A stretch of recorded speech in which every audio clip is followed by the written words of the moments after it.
कोयल तोहर मीठी आवाज, कोयल तनी धीरे बोला। कोयल तोहर मीठी आवाज, कोयल तनी धीरे बोला।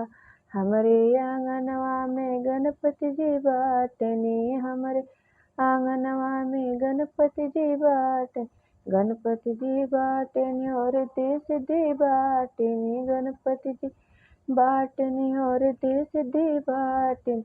ओ करत हन विश्राम, कोयल तनी धीरे बोला रे। ओ करत हन विश्राम, कोयल तनी धीरे बोला।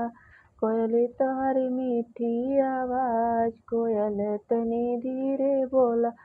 कोयल तोहरी मीठी आवाज, कोयल तनी धीरे बोला। हमरे आंगनवा में राम जी बाटनी, हमरे आंगनवा में राम जी बाटनी। राम जी बाटनी सीता मैया जी बाहिन, राम जी बाहिन सीता मैया जी बाहिन। ओ करत हन विश्राम, कोयल तनी धीरे बोला। ओ करत हन विश्राम, कोयल तनी धीरे बोला। कोयल तोहर मीठी आवाज, कोयल तनी धीरे बोला। कोयल तोहर मीठी आवाज, कोयल तनी धीरे बोला। हमरे आंगनवा में कृष्ण जी बाटनी, हमरे आंगनवा में कृष्ण जी बाटनी। कृष्ण जी बाटनी हो राधा जी बाई। ओ करत हन विश्राम, कोयल तनी धीरे बोला। करत हन विश्राम, कोयल तनी धीरे बोला।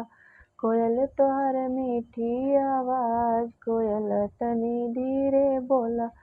हमरे आंगनवा में विष्णु जी बाटनी, हमरे आंगनवा में विष्णु जी बाट।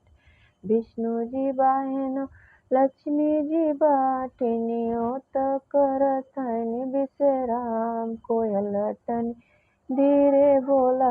ओ करत हन विश्राम, कोयल तनी धीरे बोला। कोयल तोहर मीठी आवाज, कोयल तनी धीरे बोला।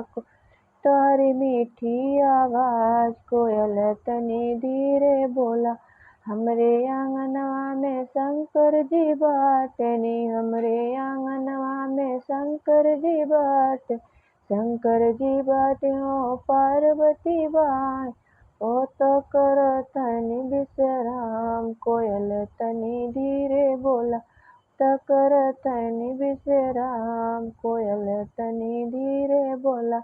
कोयल तोहरी मीठी आवाज, कोयल तनी धीरे बोला।